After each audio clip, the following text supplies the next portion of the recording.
We're very lucky today because Bruce and David have agreed to talk to us about the origin of life, and what more appropriate place to do it here on the Shaw River next to the outcrop of the Strelley Pool Church, the stromatolite discovery outcrop. So when Dave and I got together and we were looking at this system, what I thought was, well, sort of do a thought experiment around the whole system. What happens when the hydrothermal field of the pool comes up again and it peels off a large number, trillions of these vesicles, each with random polymers. Now that you can sort of see, we've stained the ecridine orange, we've seen DNA contained within these. So this happens. But where we get into the jump off point is, well, what happens when the pool cycles down? And it turns out when the pool cycles down through some basically water leaving or dehydration especially, the vesicles that contain those functional polymers that are still around will potentially dump their cargoes back into the lamellae.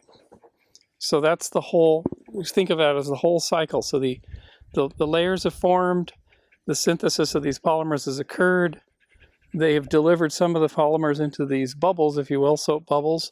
The soap bubbles, which are stable enough, long enough, return back, and their contained polymer systems are still there when the drying down occurs and these vesicles flatten out and their lipid walls fuse back with the anhydrous or dry phase. That's why it's coupled phases. The phases are coupled. So think of it like these molecules are in glassware all the time. They're isolated from the environment, but through two different sort of life cycles. One life cycle is where they're being synthesized in the anhydrous phase. The second part of the life cycle is they're being selected for. They're being tested. Tested for what? Their ability to stabilize their host vesicle. Now, what does that mean? Well, in the beginning, what happens to bubbles, soap bubbles? They eventually grow and grow and pop. They can actually elongate. These vesicles can elongate in water as they add lipid in a physical process, and they can pull themselves apart. Jack Shostak's lab has shown that. So what do you want to do to have a vesicle that's longer lived? You want to stabilize it. Maybe with a polymer that's like a cytoskeletal component that layers the inside of the vesicle that actually is structurally connected to one side and the other. So we call this the S polymer for stability. Now, when the S polymer is there, that means that every other polymer, every other cargo that's contained within the bubble is going to make the full cycle, potentially. And you're actually going to see amplification of systems in that early stage. But this is just a soap bubble that is just persistent. You know, we are actually we're all soap bubbles, except we don't dissolve when we take a shower, you know. Because why? Because all of our reactions they're going away from equilibrium. We're constantly overcoming the effects of hydrolysis, constantly. This is still happening in your bodies today.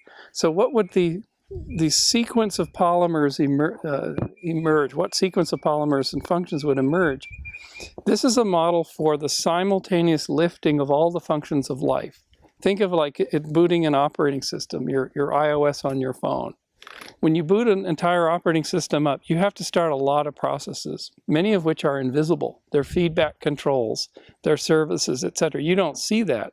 So complex systems lift themselves into being through complex processes.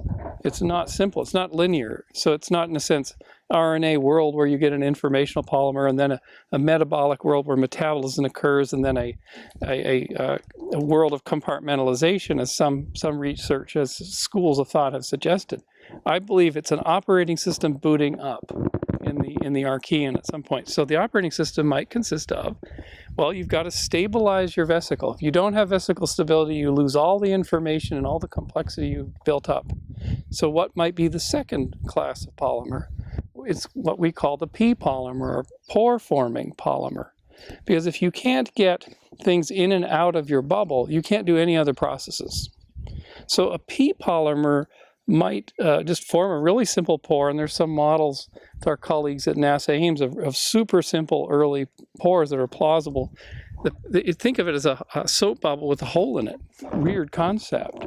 but you have to have it, because then right on the back of that, with a concentrated solution with your pores, you could have metabolism emerge, M polymers, for example, metabolic processes, doing other jobs ultimately that have to provide more stability to the bubble.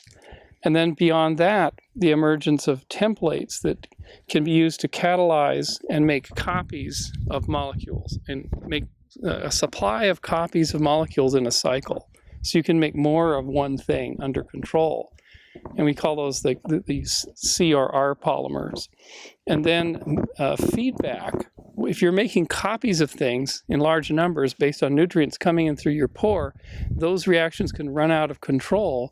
You get too much of something, you can burst your vesicles. So those things are selected out by the emergence of feedback polymers that control these subtle processes, F polymers.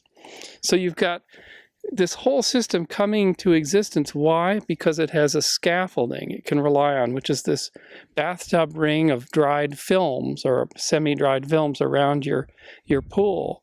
That's a scaffolding that allows you to do synthesis of whole systems of polymers without having to divide a cell in the process. If you have to divide a protocell, that's a very high risk operation, which will, think of yourself, if you took a knife and cut yourself toe to, top to bottom, that's a really high risk operation. You just don't do that. So that, in a sense, that division of protocell is the highest risk chasm to cross in molecular evolution. That's which life bumps up against doing that. And for that, we came up with this just general notional concept of a D-polymer, a polymer that both creates a stochastic, perhaps only a probabilistic copying of all the molecular tool sets and the functional polymers within a protocell in solution, creates that copy, those two copies, pushes them to either end of the protocell, and then has a function time just right to cause that division. And you now can divide in solution. You can make polymers in solution, manage the process, manage your membrane, and manage the replication of that whole process in solution. You don't need the anhydrous phase.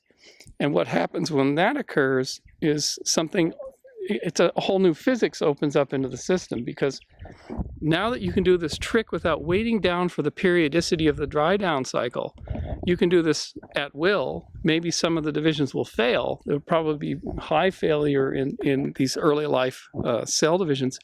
But what you do is you buy time, because now a cell doesn't wait for a drying down cycle. It has time that it didn't have before. It has persistence. And with time, it has distribution.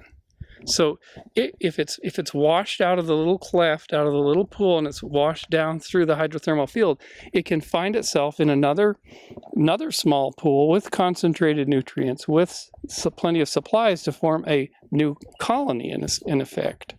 Now, being on this trip, sort of winding the clock forward, going from Shark Bay all the way through the stromatolite formations, especially seeing those desert microbial mats, it suddenly occurred to us that, well, wait a minute, if you posit that life began on land, and that you're also posing that therefore life can distribute itself through the hydrothermal field and establish new colonies, there's other distribution methods, such as wind.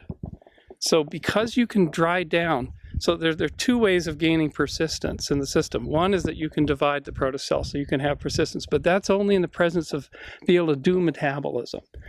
When you dry down, these same protocells could dry down against their mats, their emerging almost polymeric mats, dry down, and because life came from a ability to deal with dehydration, because dehydration was the initial energy for it, life can effectively go into dormant phase easily, because it comes from that process.